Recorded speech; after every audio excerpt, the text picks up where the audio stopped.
Sure, there's been a world of transformation in shipping. And today on Maritime History, we'll be speaking with the immediate past Group Managing Director of Nile Comet Group. He is Pier Luigi Carrodano. He'll be speaking with us from the background of a wealth of experience spanning over 60 years. Thank you for being with us. It's my pleasure. You're welcome, Mr. Carrodano. And today we wanted to share with us the wealth of experience. You were talking to us about the transformation that shipping has seen from the Phoenician times Sure. and getting to even, I think, about 1945 when the Second World War, what the Americans did that brought about the Liberty ships. Sure. Let's let it go. Yes, it is very interesting. For me, it was a long journey in shipping, and over the year I've accumulated the experience, but above all the knowledge of the past by hearing stories from ship's captain and other colleagues, and in the environment of shipping, which I still consider a very interesting field, and which will stay with me for all my life. So the Phoenicians are considered the pioneer of the shipping in the way that they started the transportation of personnel, goods and personnel by ship. And the Phoenicians, they are the one that now occupy the modern Lebanon. Yeah. So they were able to start transportation of goods by sea, and they were able to construct vessels very, how can I say, efficiently, and they were going along the coast from East Europe, Lebanon, so-called, even to North Africa, like nowadays Libya, Tunisia. There was Carthagena, which was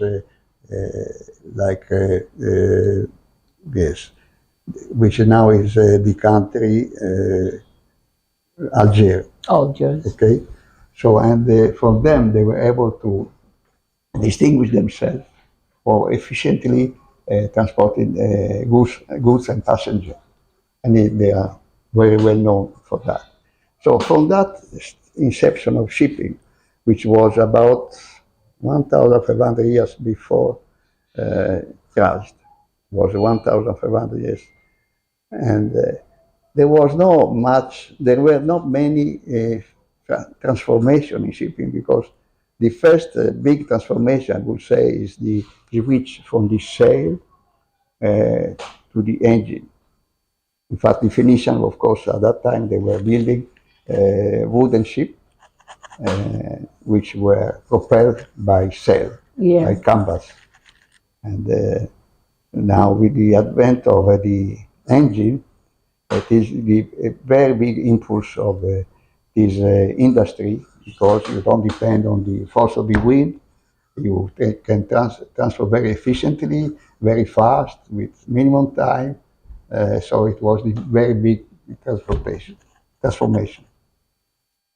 The other big transformation is the containerization. But before that, there were a few improvements, which they are not as big transformation like passes from the switching from general cargo to containerization, but still helped the maritime industry in a very strong way. But before the containerization, you talked about the Second World War, what the Americans did. This is what I was saying, that the very big transformation was first the switch from the sail to engine to propel vessel, and then the advent of containerization. But in between, there were a series of advancements, and one of them is the Liberty type of vessel, the design and building of the Liberty type of vessel. Why this was? It was because of the need during the World War II to efficiently transport equipment and troops in various destinations very far. And then there was a design to build a vessel very simple, which is called for less maintenance and efficiency, and it came up with this so-called liberty. By the way, most of the vessels were named after very very famous American personality, and so it was a very fast organization.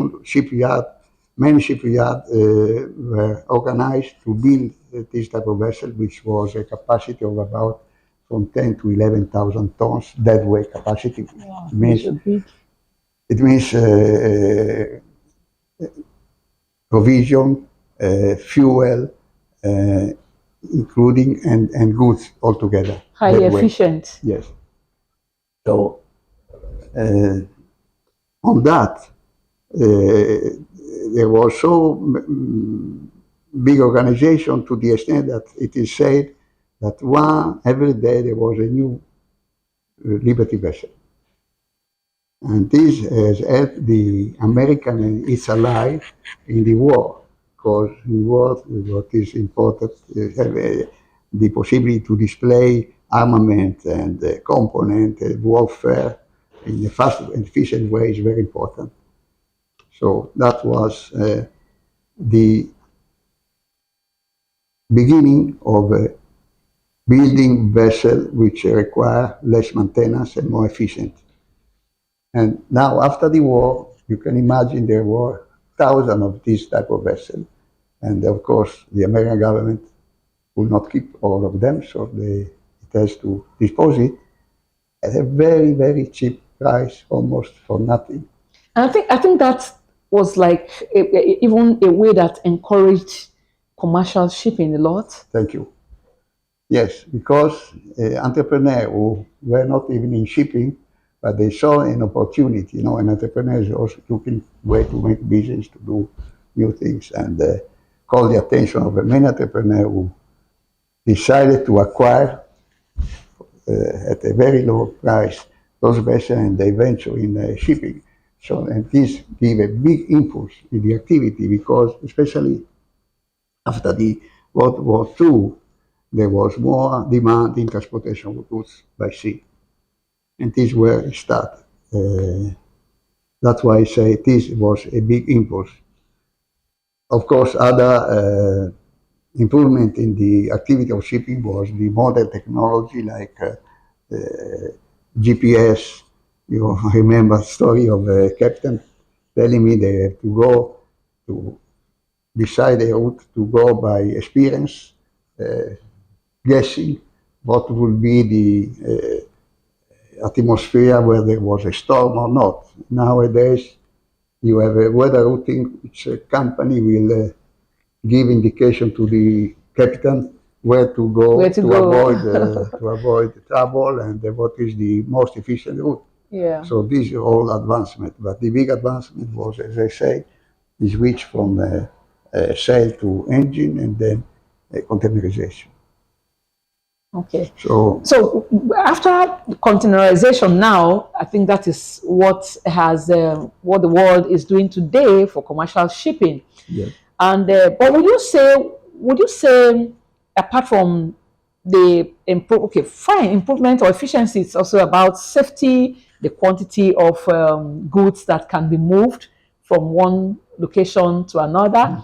But what other benefits did the world begin to see looking at those transformations in ships and shipping? What are the benefits? Yes, what other improved benefits that the world started to see? You know, without shipping, we would not be at this advanced stage of civilization nowadays. If you notice, I mean, God built the earth and placing the raw material very far from each other, where they are needed, very far from where I needed. And without carrying this raw material, Yes. which help in the civilization, whatever, we would be very behind as we are now. So we can say the shipping give in the modernization, in the advancement of human being, a very big impulse. And maybe you were referring now after the Liberty vessel, what Yes, was what's the, what's the yes. next? So the next transformation, which is a remarkable transformation, is the advent of Yeah. containerization. Yes. It was this Mr. Malcolm McLean, Okay. which we consider a genius. He was a very humble man. He was a trucker. He started by driving his own truck for transportation. And he came up with the idea to make the transportation more efficient by putting all the goods in one box, and where it was possible to lift fast and go. And from the trucker, he had this idea and he started. And he was also called by American government again. I think it was during the Vietnam War, whatever, to help the government to transport war equipment more efficiently. Okay. So he had a big impulse. He was a very, very humble man, but he was able to build up an empire, almost, in this way that his company name is set up a shipping company named International Shipping Company, and started with this. But then again, there was need of a capital. Okay. So he had to recourse to loan, and he was able to do very well. But when it came bigger and bigger, it was necessary to record to partner. And there was this company, Reynolds Tobacco Company, a huge, big organization who decided to invest. Okay. So now, away from very good history about transformation of ships and shipping globally, let's come back to you. You started at about you said about 1961 or 62. That's right. That was when you were still in the university. Share that experience with us when you now went into the maritime industry, even as a university student. And where was this? Yeah, this was in little town La Spezia, which anyway has a very good harbor. Is a merchant. La Spezia is in where? La What country? Spezia is west of North Italy, Okay. northwest Italy, and is not far from Genoa, which is a much better known port. It's about 100 kilometers from Genoa, and is a navy and merchant port. And, Okay. It's a naval and merchant port. Exactly. Wow. Okay. So what was your experience there like when you started? Well, I started this as a young ship agent, and the clearing, I forgot the agent. It was, I did the essential and everything, starting, for instance, one of the first duty was to help in the field pratique of vessel, in the way that a vessel coming from overseas, they have to be cleared first by the health, and then the custom, immigration, and so on. So I was helping the captain to. But what were the peculiar things that were done for the port health to clear a vessel that was coming in? What was the spectacular thing they did to show that? The spectacular thing is, first of all, I mean, it was arranged, the captain had to receive the team of the health, custom, and immigration. Okay. And there are a series of documents to show that there was no sickness on board. Okay. There are so many documents to check on the yellow book of each member, and to show that there was no sickness contagious on board. And then custom would seal anything pertaining to dutiable goods like liquor, provision on board. They will seal in order that during the stay of the vessel in port will not be consumed. Okay. Okay. And immigration will check the identity of each crew member to see whether they are qualified. And it is a process which will last 1 hour, sometimes a little bit more, depending. And then there will be also sometimes checking in the cabin to see whether there was any illegal, like arms or drugs. So that is the function of the free pratique, as they call it. Okay. So now, how many years, how long did you experience the maritime in Italy before you moved? And when exactly did you come to Nigeria and Yes, into the maritime industry in Nigeria? I came first of all as a manager of Pan-Alpina World Transport. Okay. That was in 1973. So it means I was 30 years old. And I started here my first experience with this beautiful and wonderful country, Nigeria. And for me, it was really a very big experience, which I keep for myself because I consider Nigeria as my country. After I spent more time in Nigeria than anywhere else. Okay, but when you came in that 1973, Yes. what difference did you see, or what difference did you experience having been in Italy in the maritime space and then to Nigeria? What difference did you experience, or what similarities were there? And then probably how easy was it for you to fit in when you Yes. came at that Well, time? shipping is an international activity. Okay.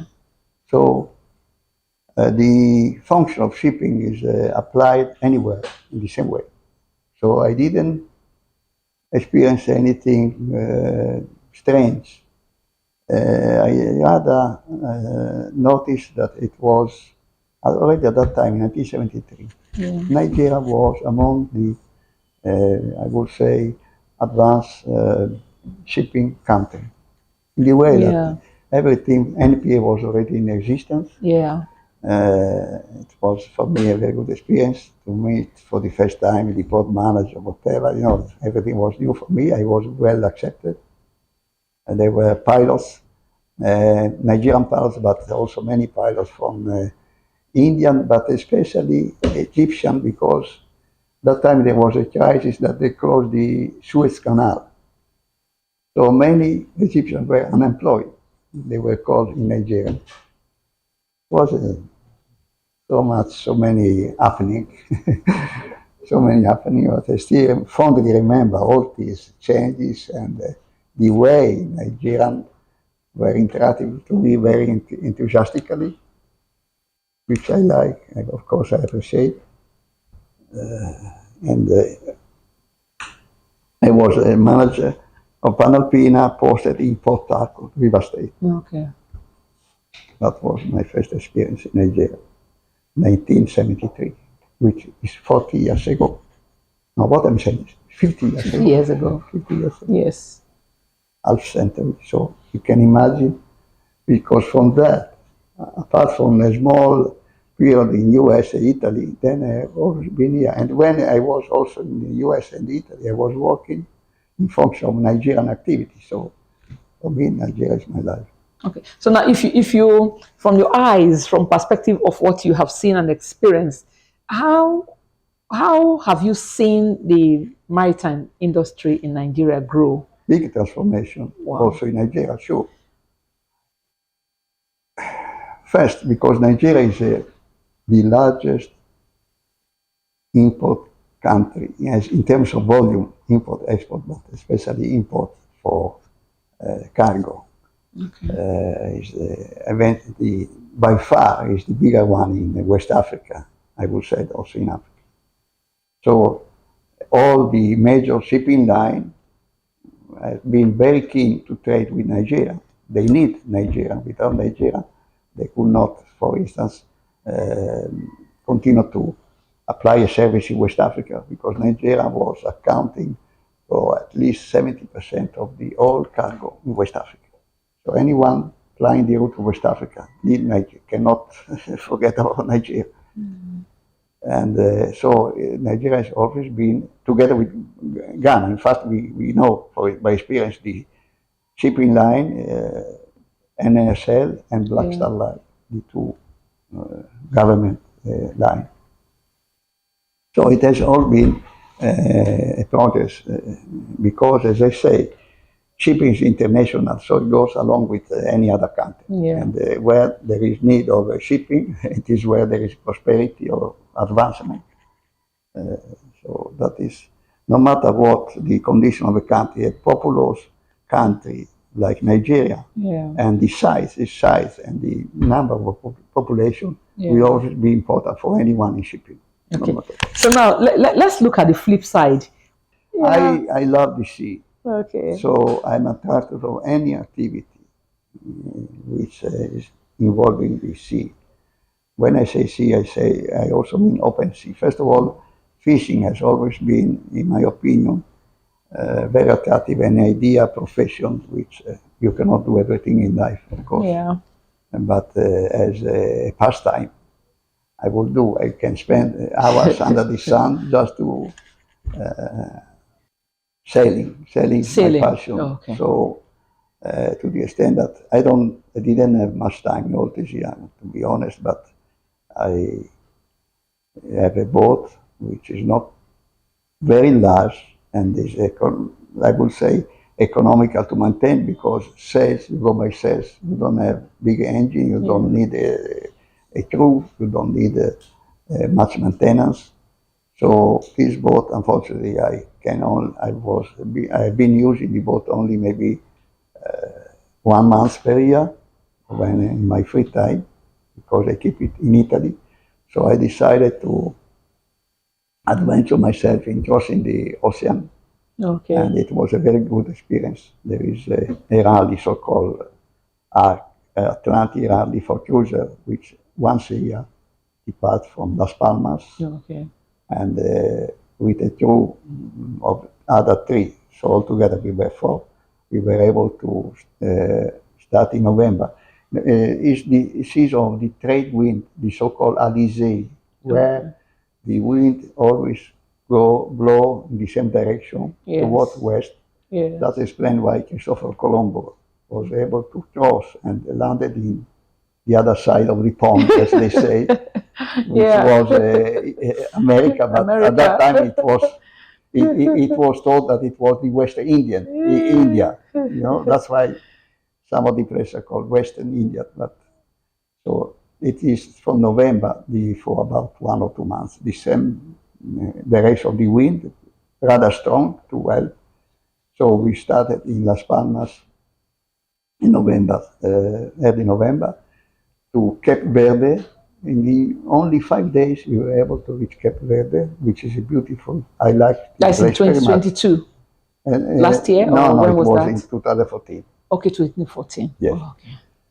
And in 5 days we reached Cape Verde, and then we sailed from Cape Verde to Saint Lucia, in the Caribbean, Yeah. and in 13 days. And then you see for 30 days on the sea, and it was inspiring. It is a very good experience because it gives you the chance to really think about your past life or what you want to do in the future. At the same time, I was always busy because you have also to stay at night guard to watch during the navigation. So we were doing this in turn over 6 hours each. Cooking, which I've never done before. That was the more difficult time. Okay. So it was a very good experience, and I had the chance to see the real ocean, what it is. And I was not so happy when I noticed many remnants of fishing nets. Yes. Algae. Lost gears. Yes, so it means pollution. Pollution, yeah. And this gave me the idea that how much important is to preserve what we have without spoiling it.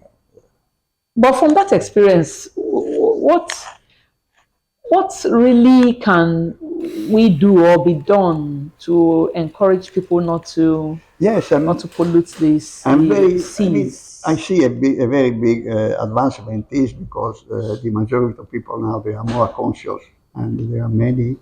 The trend is to preserve and to be more,